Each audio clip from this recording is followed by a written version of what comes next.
Hey everyone, Judicial Watch President Tom Fitton here with our weekly update on social media. Thanks as always for joining us this week. A lot to talk about. An historic Judicial Watch victory for the rule of law and for constitutional government and against the left's radicalism in California. I'll talk about that case. New developments showing FBI corruption in a case that was used to smear Trump. I'll talk about that. Plus, we have a trial coming up in a case related to CRT. A football coach was fired for complaining about it in his daughter's class.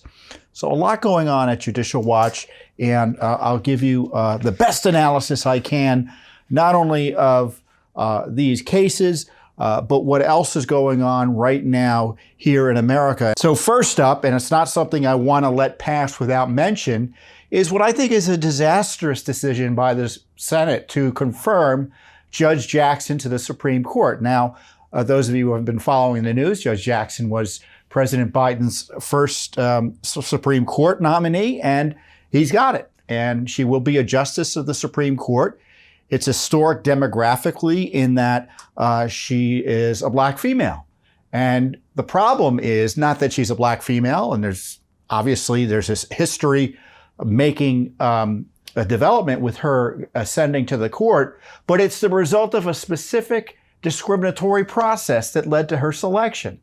So her decision or her selection has been marred by President Biden's process of refusing to consider any other candidate based on race and sex. Nothing like that has happened in modern American history. And in addition to that, she's an extremist. Her testimony, her hearings and information related to her confirmation expose this advocacy, both on and off the bench, on behalf of leniency for child pornographers / pedophiles. I didn't know that about her background prior to the hearing or just shortly before the hearing when Senator Hawley started talking about it. I mean, it just shows you how radical an activist she is in terms of rule of law issues and crime issues. Her inability to define the term woman, saying she's not a biologist, highlights her critical theory, her embrace of critical theory. So you have this radicalism evident in her prior career before joining the bench during the Obama administration, and then her career on the bench. So the idea that any senator would vote for someone with such a radical position is troubling.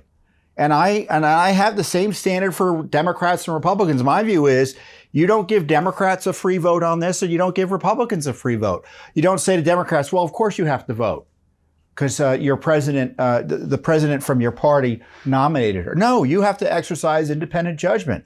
So senators like Senator Manchin or Sinema or Senator Kelly and other senators who promote this moderate exterior while voting for one of the biggest extremists in the history of the Supreme Court to ascend to the position of justice. But certainly she's the most liberal justice in the modern era. And she was voted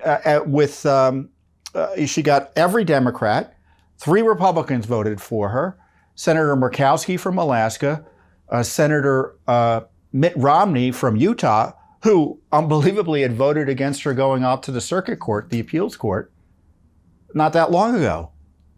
Somehow she's changed and she's now qualified for the Supreme Court. How does that work?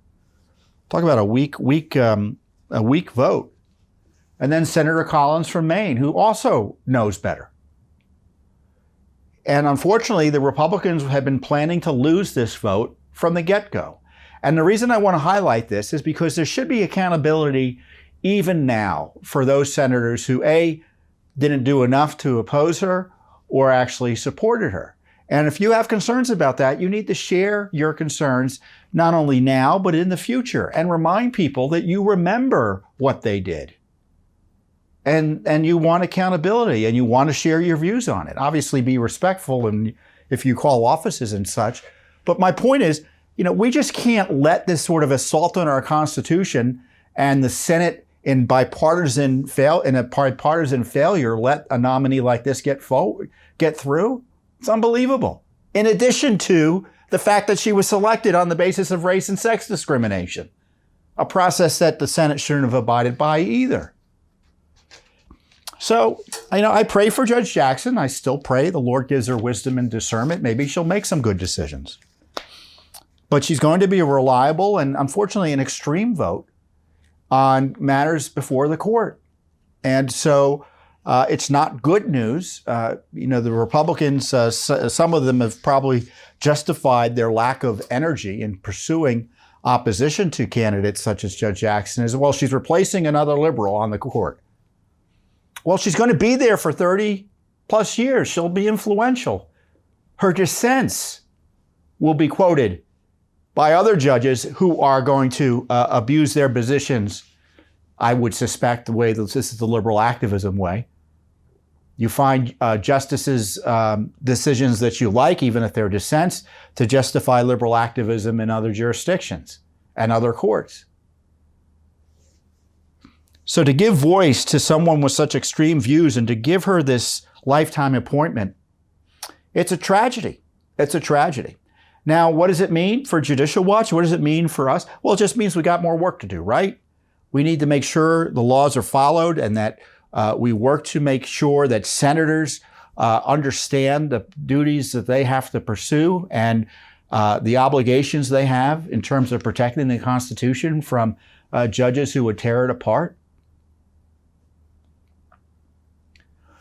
And on top of that, we've got work to do to make sure that our law schools and our legal community start producing better judges, in the sense of judges who are willing to go to the line for us on the Constitution. Now, thankfully, the Supreme Court has several justices like that. But I highlight that because there are some justices, some who are appointed by Republicans, who sometimes are weak on some of these decisions because they're afraid of, they don't say they're afraid of it, but it's pretty clear they make political decisions that they otherwise would not have made for fear of public criticism. And so it was a battle. It didn't come out the way that we wanted it to come out. The good news is we've educated people about this crazed effort to secure more leniency for child pornographers and pedophiles. Who knew? Who knew? So we'll at least be on the alert for that. And we should be on the alert for and hold accountable those who are okay with a process that was explicitly based on race and sex discrimination. So good luck to Justice Jackson, or soon to be Justice Jackson. I don't know if she's been sworn in yet. But pray for America that we will continue to have a court, or that we are blessed with a court that protects our rights, protects our Constitution, rather than it is turned into a political operation that seeks to overturn our constitutional protections and steal our liberty and our right to govern ourselves by legislating from the bench, as opposed to applying the law and interpreting the Constitution as they're supposed to. So next up, in terms of good court news, is a big victory in California. I've been telling you about Judicial Watch's taxpayer lawsuits against the leftists in California who have decided that laws against discrimination, specifically in the California Constitution, don't matter anymore. And they were going to require, in a set of two laws, the first law that was passed, gender quotas on boards of directors for public companies. That if you're a publicly traded company, after a certain amount of time, depending on the size of your board, you had to have a certain number of women on the board. So that meant that there would be slots on the board that no man could apply for. Outright discrimination, obviously barred by law in the Constitution. But the radical left in California legislature and the governor didn't care, even as they were signing it into law. Both the legislature and the governor, as they're considering this, they understood it was constitutionally infirm. But the extremist left, they don't care about the rule of law, and they're just trying to see what works and what they can get away with. And what Judicial Watch did was we sued that law on behalf of taxpayer clients. So taxpayers in California have the right to challenge laws like that when tax dollars are being used to pay for illicit activity, which is this discriminatory quota program. And so what happened is the legislature then doubled down and passed a second law. And the second law required discrimination and quotas on the basis of race, ethnicity, and LGBT status. That was similarly constitutionally infirm, but they didn't care and they passed it anyway. So what did Judicial Watch do? Judicial Watch filed a second lawsuit on behalf of taxpayers. And kudos to our clients who stepped forward here, our citizen clients in California.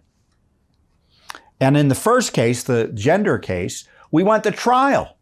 And the trial, I've been talking about it if you've been following us, the trial just ended a few weeks ago. Or maybe about a month ago.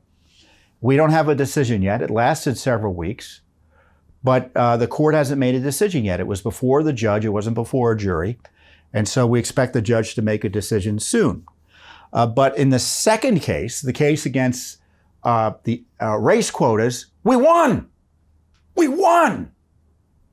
We went to a hearing, as I disclosed to you before, where the court was considering motions for summary judgment by us and the defendants. And motions for summary judgment are essentially, we should win without a trial.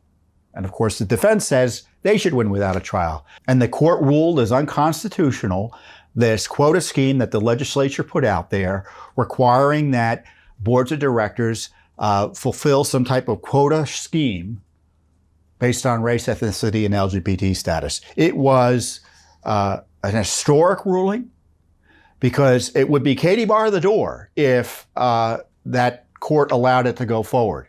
Because you can bet the left would have been right out there pushing for quotas all over the country.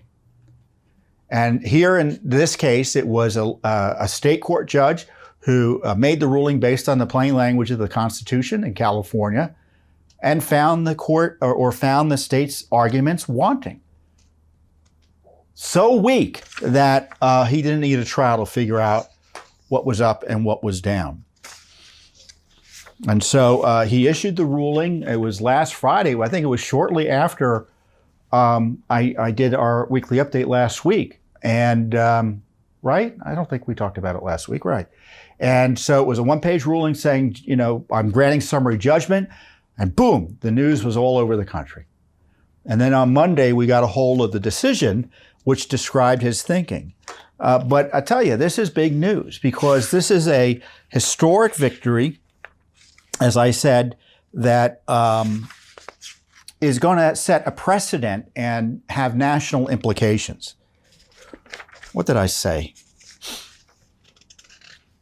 It's funny. I do these press releases, and we think very carefully about what I'll say with respect to these big cases, and then I don't repeat myself on important videos like this. So I think it's worth highlighting what I said. This historic California court decision declared unconstitutional one of the most blatant and significant attacks in the modern era on constitutional prohibitions against discrimination. In its ruling, the court upheld the core American value of equal protection under the law. Judicial Watch's taxpayer clients are heroes for standing up for civil rights against the left's pernicious efforts to undo anti-discrimination protections. And as we noted in one of our pleadings before the court, which is our motion for summary judgment specifically, and this is simple, laws that explicitly distinguish between individuals on racial or ethnic, sexual preference, and transgender status grounds fall within the core prohibition of the Equal Protection Clause. Indeed, a Senate floor analysis, this is the California Senate, produced during deliberation on the legislation, concluded that the bill draws distinctions based on race and ethnicity, and therefore it is suspect, and that the existence of general societal discrimination will not ordinarily satisfy courts. And then in the Assembly of California, they found that the bill would result in ongoing costs in the hundreds of thousands of dollars to gather demographic information and compile a report on this data on its internet website. So that is what, by the way, that's what you can't spend. That's where we come in and say, well, you can't spend money doing illegal activity like that to engage in discrimination as part of a mandate for discrimination. And what was the state's defense? Well, we're not enforcing the law. I mean, they're so proud of the law, they won't enforce it because they know it's suspect. So here is the decision that we were able to, the judge issued. It's a 24-page decision. And the title of the case is Crest et al. Versus Padilla. The legislature, and the court, I didn't agree necessarily with everything the court said, and you'll see why here. There's nothing outlandish or incredible about the idea that people generally tend to socialize with and select other people like themselves. The natural result of this tendency is the exclusion of people who look and act differently. And the natural result of that exclusion is the loss of the acumen that those different people would bring to a conversation, business, or any other group. The underlying premise here is that demographic diversity is a reasonable proxy for differing perspectives and life experiences. That premise is not seriously challenged by anyone involved in this case. I don't know if that's necessarily true, but it's what the judge said. If demographically homogeneous boards are a problem, then heterogeneous boards are the immediate and obvious solution. But that doesn't mean the legislature can skip directly to mandating heterogeneous boards. The difficulty is that the legislature is thinking in group terms, but the California Constitution protects the rights of individuals. And that's something the court emphasized directly. I'm not emphasizing this. It's in the decision. The rights of individuals to equal treatment. Before the legislature may require that members of one group be given certain board seats, it must first try to create neutral conditions under which qualified individuals from any group can succeed. That attempt was not made in this case. And that to me is an important insight. It's not like an important insight. It is an important insight, which is that the left wants to treat you as a member of a group. And of course, our Constitution doesn't generally protect group rights. It protects you from being targeted because you are a member of a group. But the core truth of the Constitution and the core genius of the Constitution is designed to protect our individual liberties. It sets up a structure of government to protect our individual liberties, not groups of people. And if you want to destroy your liberties, let the government tell you you benefit or are punished because of a membership in a group. That's at odds with the American tradition and American rule of law. And that's what they were trying to do in California. Really radical stuff. So it's a lengthy opinion. I obviously can't read it all, but I'm going to read some of it because I know you're not going to read it all either. And this is a discussion of the Equal Protection Clause of the Constitution of California. Article 1, Section 7 of the California Constitution says, a person may not be deprived of life, liberty, or property without due process of law or denied equal protection of the law. A citizen or class of citizens may not be granted privileges or immunities not granted on the same terms to all citizens. Privileges or immunities granted by the legislature may be altered or revoked. So the point is, you all have to be treated equally in California. That's even stronger than the language of the Constitution of the United States. And there was a major case that the shorthand way of describing it is Connerly. And it's the governing precedent in California. A legislative classification satisfies equal protection of the law so long as persons similarly situated with respect to legitimate purpose of the law receive like treatment. So again, no race-based favoritism, no race-based set-asides. Or in this case, race, ethnicity, and LGBT status. So they've even broadened it. And that, I'm not even getting into the question of the self-identifying nature of those categories that the left is now embracing, which kind of blows everything else out of the water in ways that, we could spend 3 hours talking through the ramifications of that. Legislative classifications generally are entitled to judicial deference. However, judicial deference does not extend to laws that employ suspect classifications, such as race. So think about this. It's like, well, you can say, well, that person lives in that jurisdiction and that person lives in that jurisdiction, and we're going to treat them equally, and or maybe someone will benefit more because they live in a different jurisdiction. But the idea that you say that person is this race and that person is that race, and then treat them differently, no. The courts look askance at that for good reason, as you might imagine. Because suspect classifications are pernicious, and are so rarely relevant to a legitimate governmental purpose, they are subjected to strict judicial scrutiny. I.e., they may be upheld only if they are shown to be necessary for furtherance of a compelling state interest, and they address the interest through the least restrictive means available. So, again, I'm not a lawyer, so bear with me here. In order for this type of scheme to work, the government has to prove, and it's up to them to prove, in my view, and I think legally it is too, but certainly it makes sense it would be, they'd have to prove this, that, look, there is a compelling state interest here, and it's the least restrictive means available. So it can't be extreme or aggressive. And by the way, it's got to be really compelling what the state interest is. And what the government was saying is that, well, yeah, these are suspect classifications. The compelling state interests are the following. Remedying racial discrimination. And the other compelling interest is it's good for business. And if it's good for business, we'll get more taxes from it. And the court said, well, neither of those are good enough. And this is why. Yeah, so the court found that just citing general societal discrimination ain't good enough. You have to have specific instances of discrimination that would allow, and only then that might allow the state to say, well, yeah, this person was discriminated on the basis of race, John Smith, and therefore he has to be hired. Or, someone had this practice of excluding blacks from jobs because they were black. So therefore, there's a remedy that gives preference to certain job applicants who are black. That's a very narrow remedy. And obviously,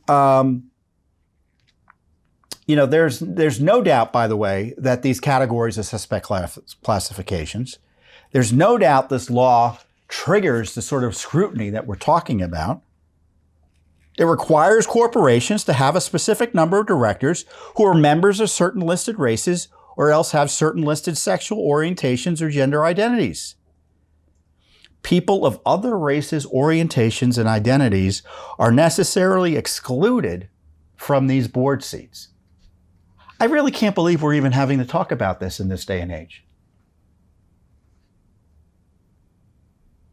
I mean, first of all, we got the federal Constitution, the 14th Amendment that requires equal protection under the law. And then we've had subsequent civil rights statutes that have been passed in the decades after that, mostly in the 60s and such. And then the state variations of it and changes to state constitutions. And here we are, 60 years later, at least from the 60s, and they're trying to undo all of that, the left is.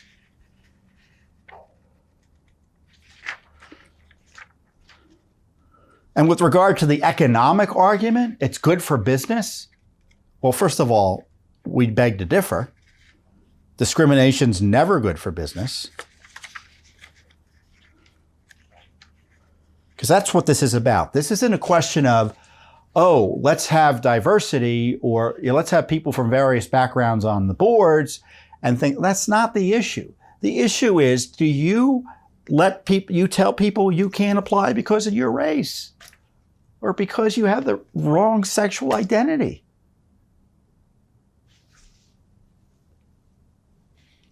Of course not. And the court highlighted if, under the idea that it's good for business, that means you could get the government to do anything in terms of mandating discrimination as long as they massage the numbers properly. So that was a big loss.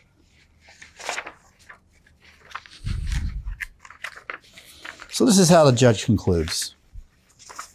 A member of the public, whom all three branches of government serve, might wonder at this result, given some of the concessions made in the record. And he's talking about the value of diversity. If the legislature has identified a social problem, how can the court stand in the way of the obvious and direct approach to solving it? There are two complementary answers to the question.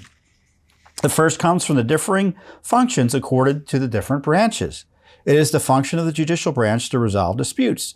Courts serve that function in part by maintaining the continuity of rules even against the will of a majority. Residents of all stripes can feel more at home and more at peace with one another if they know the rules are stable, even when they don't like those rules. The second is that fundamental values, whether personal or social, must be guarded. Equal treatment and opportunity of all and for all individuals, regardless of how they look or identify, is one of this state's basic commitments. Sometimes, and in some places, the citizens of this state will not live up to that ideal, meaning they'll engage in discrimination. But the thing that caused the problem, discrimination, is not always the right tool to fix the problem. Only in very particular cases should discrimination be remedied by more discrimination. And that should only happen after obvious alternative measures have been tried. Sometimes a direct approach should be the last resort, not the first. Now, this is the judge who wrote that. That's Judge Terry Green. He's a judge at the Superior Court in California. And you know, he's a judge in California. I don't necessarily agree with his analysis there in terms of how charitable he was to the California state legislature's pernicious racism or racial quota scheme. But his point is that if you're concerned about race in our nation's public life, if you want people to be treated according to the content of their character, you got to follow the rules, and you can't cheat. And you can't say this person gets a special benefit because of the color of their skin. And it's rare that I quote Chief Justice Roberts, or in this case I may misquote him, but I think I'm getting the general gist of his quote right.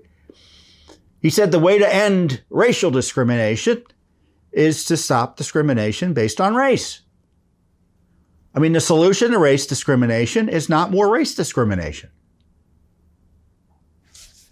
And to be clear, as we litigated in the gender case, and we were prepared to litigate, and I think our expert probably would have been able to refute any arguments in this regard, they didn't really have evidence that there was discrimination. The highlight of the court's decision, or one of the highlights of the court's decision was, you know, they were talking about racial discrimination generally. Well, they didn't, because there wasn't enough numbers on the boards that fit in with the demography generally of race in California. Well, A, they were using national numbers, but B, they weren't looking at the group from which corporate board members are selected. So there was like a gamesmanship even with numbers. They couldn't even prove discrimination, let alone the level of the specific direct discrimination that would have resulted in a narrowly tailored remedy that would have allowed potentially for certain acknowledgement of race in certain hirings. So this is a big decision. And as I said in our subsequent release on that, describing the court's findings here in our California case, and as I said in one of our other statements about this case, California must treat its citizens equally everywhere. Every state should do that under the law, and not give discriminatory preferential treatment to some based on race, ethnicity, or LGBT status. The court ruling marks a watershed for the core American value of equal protection under the law for all Americans, and it warns against the pernicious racialism of the radical left.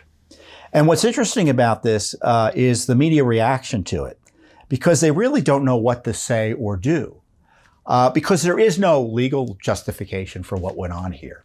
I mean, I'm excited about this ruling, but I don't know what I can't imagine we would have lost or should have lost, but you never know with the courts. So, it was clearly illegal. It was clearly unlawful what was going on here. As I highlighted, the governor and the legislature, they knew it was likely to be found unconstitutional. So, the headlines were, court rules against California's diversity requirements. Well, that's a nice way of saying, quotas. But secondly, the general left's approach now is, we can't have government mandates maybe, but maybe we can get private mandates requiring discrimination on the basis of race and these other qualifications or other categories. So now the left is pushing the idea that we'll have private pressure and private investors will get the big Wall Street firms to force corporations to hire people based on race. Well, that's not legal either. This is pernicious, and it's not going to stop with this victory, unfortunately, because as I highlighted, the left says, okay, well, we'll just do this privately. Well, you can't discriminate on the basis of race in hiring people. Do I have to explain that? But they don't care. They don't care, and they're continuing. Judicial Watch objected to this reporting requirement for boards of directors in the NASDAQ stock exchange.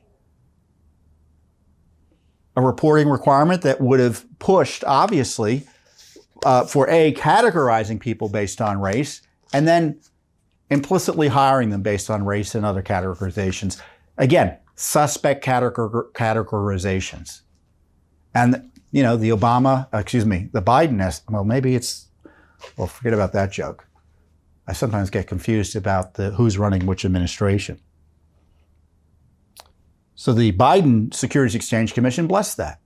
And then we have the NFL out there saying that they're going to require NFL teams to have a specific coaching position that can only be filled by someone of a particular race, or I don't remember if it's gender too or not. I think it was just race. Again, outright discrimination. So they're planning to violate the law. And of course, this Biden administration supports this. CRT, and this is critical theory, by the way, the idea that only by having someone of a different skin color are you blessed, are you vindicated, or is your organization valid?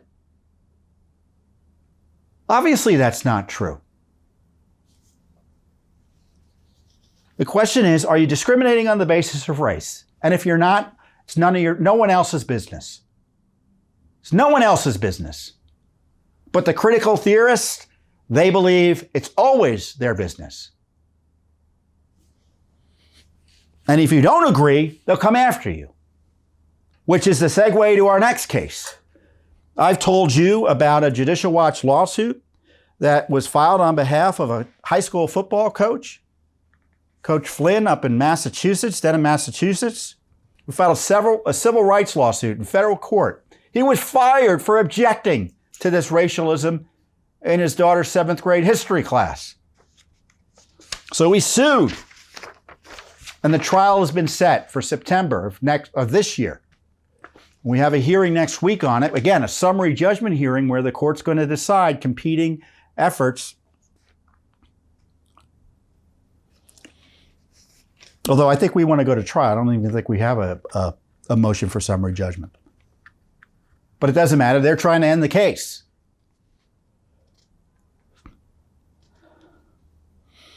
So this was a father in Massachusetts who was fired from his position as a high school football coach after raising concerns over Black Lives Matter critical race theory being taught in his daughter's 7th grade history class. And it wasn't like current events, it was ancient history.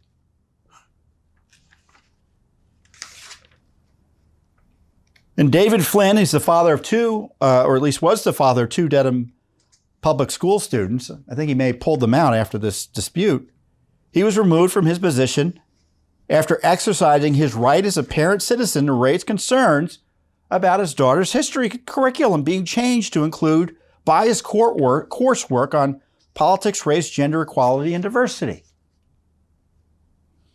So these CRT fights, I mean, you see parents objecting, but some people's livelihoods are being affected when they are targeted for abuse from the bureaucracy, the school leftists that are running the show in these jurisdictions.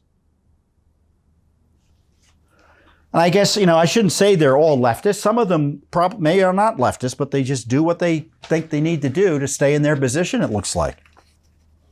In September 2020, Flynn's daughter's 7th grade history class, which was listed as World Geography and Ancient History 1, was taught issues of race, gender, stereotypes, prejudices, discrimination, and politics.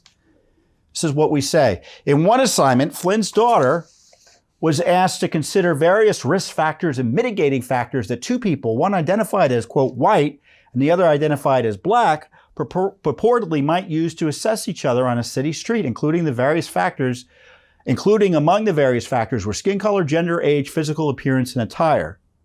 Black, aggressive body language, and wrong neighborhood were among the risk factors purportedly assessed by the person identified as white. White and police officer were among the risk factors. Again, a police officer was assessed in this training curriculum for children to be a risk factor for black kids.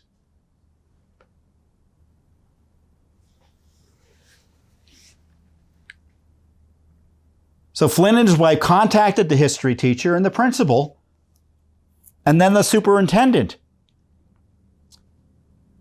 and then 3 members of the Dedham High School, the Dedham School Committee, the local committee.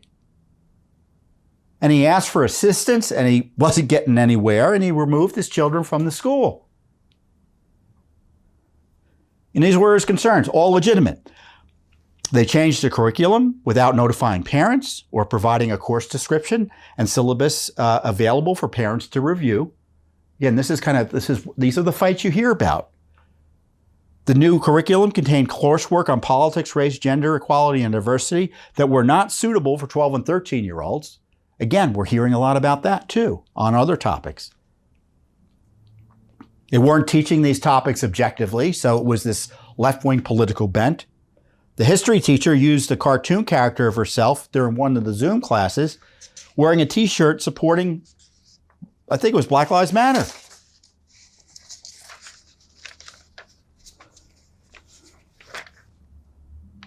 And he was head football coach since 2011, and they fired him after 10 years for Dedham High School. And he's called into a meeting, and they say, what are we going to do about this? They show him an email that he had sent complaining about the curriculum. And at the end of the meeting, Flynn was told they were going in a different direction with the football program.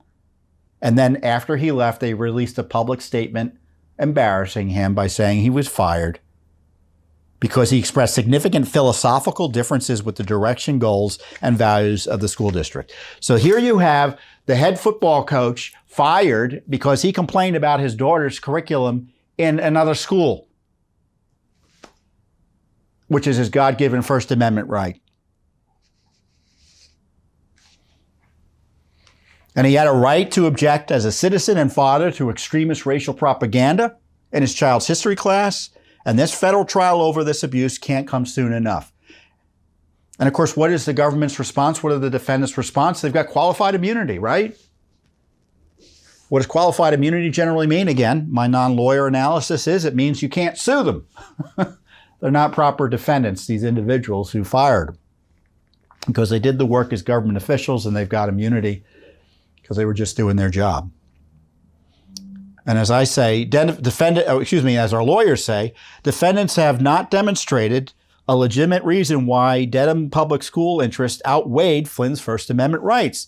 No cases even come close to suggesting speech outside the confines of the classroom or football field can be a disruption to the educational mission of the school district. Similarly, no case comes close to concluding that parents' strong views of how a school district handled concerns about their child education is not protected speech. So there's going to be a hearing on this next week on Monday.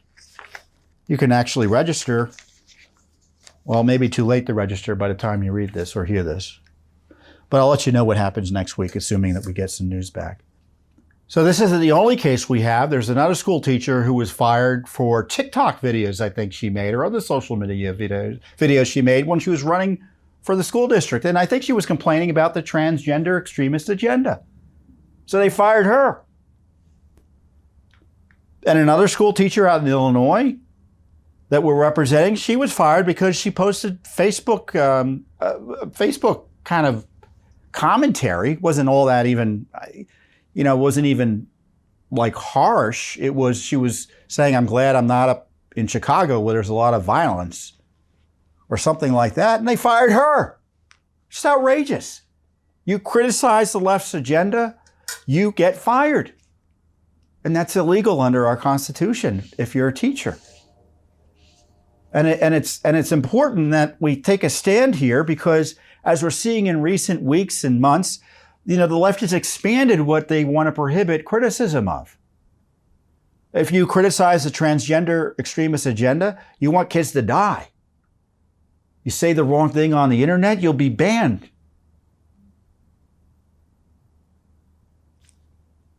So they wanted the ability to propagandize our children, talk about inappropriate things ranging from sex to politics with our children, and if you object, they'll fire you if you're a teacher. Or you criticize them, they'll fire you. If you're a parent, they'll target you as a terrorist. The Biden Justice Department.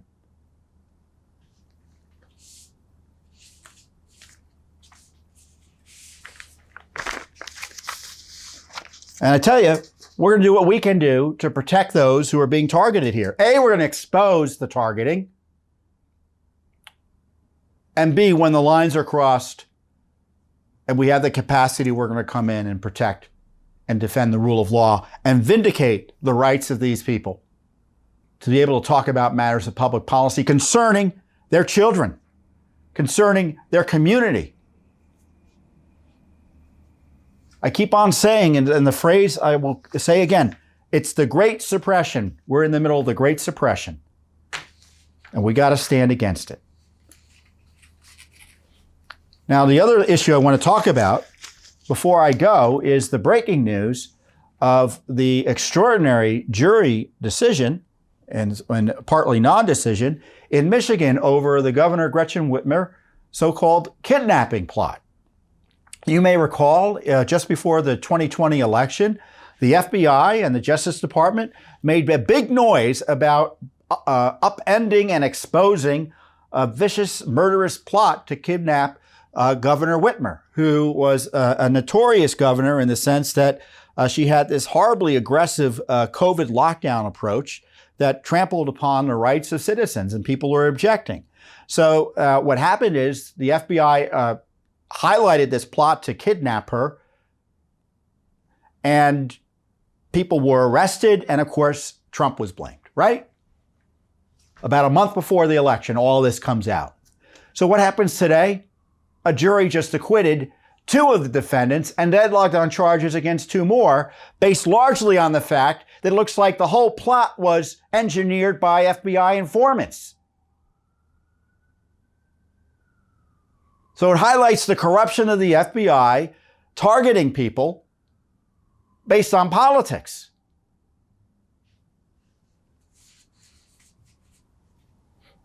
I mean, the FBI was highlighting, or they're trying to highlight at trial, that these people were saying terrible things about potential violence and things. And the whole point was, well, that was just talk. And they hadn't followed up on it until the FBI came in with their informants and started pushing it. And that obviously persuaded the jury. So to me, this is all part and parcel of the corruption. The overreach by the politicized Justice Department, the FBI going after politically disfavored individuals to try to jail them. In this case, opponents of lockdowns and critics of a Democratic governor in Michigan. I mean, we had the first acquittal of a January 6th defendant this week. Because it was a judge trial, he was persuaded that the guy was innocent because all he did was walk into the Capitol and the police let him in. I mean, how do you have an insurrection when the police let you into the building, huh? Yet the Justice Department was willing to prosecute that man for that? That's an outrage. How many other folks pled guilty to similar charges because they didn't know what else to do, or are facing similar charges still for behavior that isn't criminal like that? I mean, we aren't talking about the people who were alleged to have beaten police or anything like that. That's what they always want to say, oh, all these people. No, not everyone was involved in violence there. There are many people who are being prosecuted for nonviolent behavior, for being in the wrong place.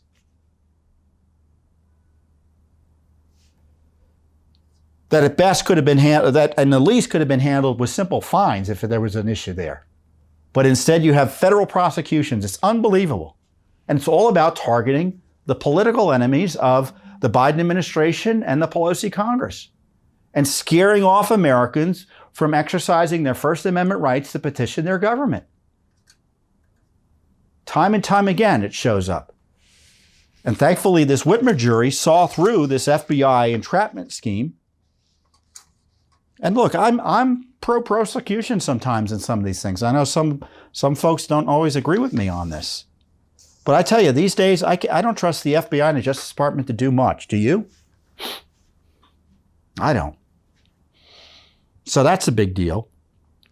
And the other development I want to talk about is in our big victory in Maryland, which we filed on behalf of voters in Maryland.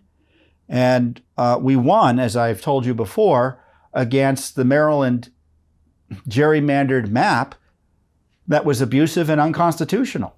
The judge found it was extreme, and she threw out the map. It was set up by a supermajority of Democrats over the objections of the governor, who was a Republican. And it wasn't because they were Democrats. No, what they did was they abused the powers entrusted to them by Maryland voters to abuse voters with an abusive gerrymandered map that treated voters like pawns, contrary to the Constitution.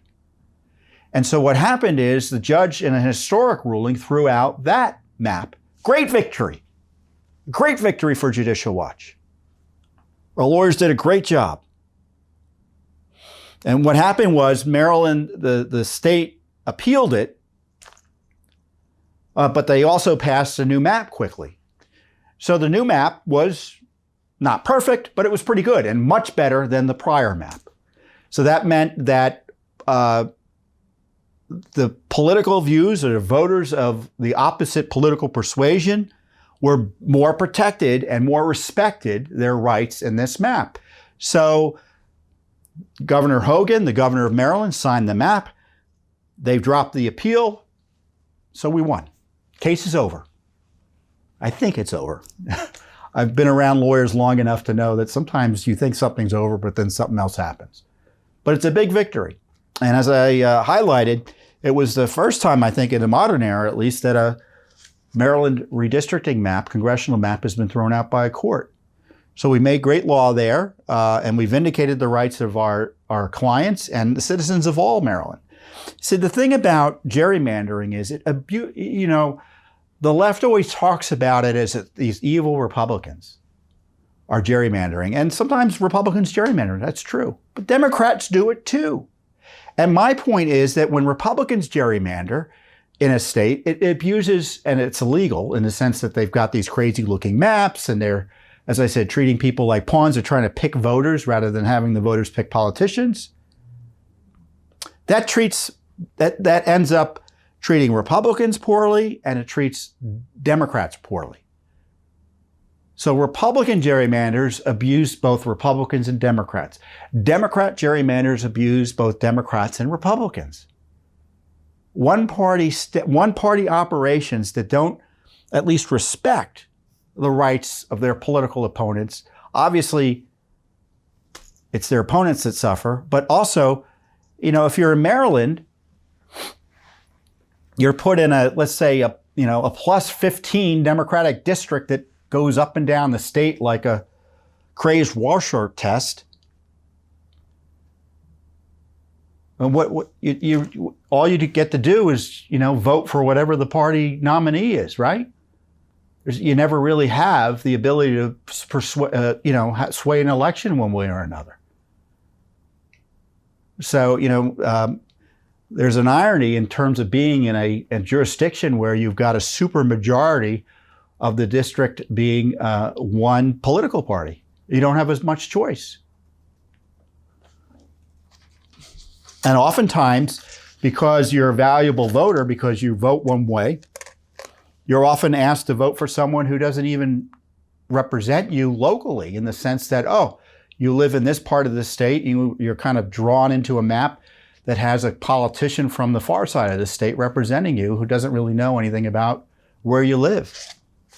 So gerrymandering is, to use my word of the day, pernicious, especially when it's abusive. And Judicial Watch has taken an historic step to undo an improper effort to rig elections in Maryland. And so more is coming. We have litigation that's ongoing over dirty voting rolls. We're planning additional litigation to clean up voting rolls. And we're otherwise doing our darndest to ensure that the left isn't able to undermine basic election security measures that are already in place. And we're also trying to actually strengthen election security measures as well. So a lot going on at Judicial Watch. I appreciate your time today, and I will see you here next week, I hope, on the Judicial Watch Weekly Update.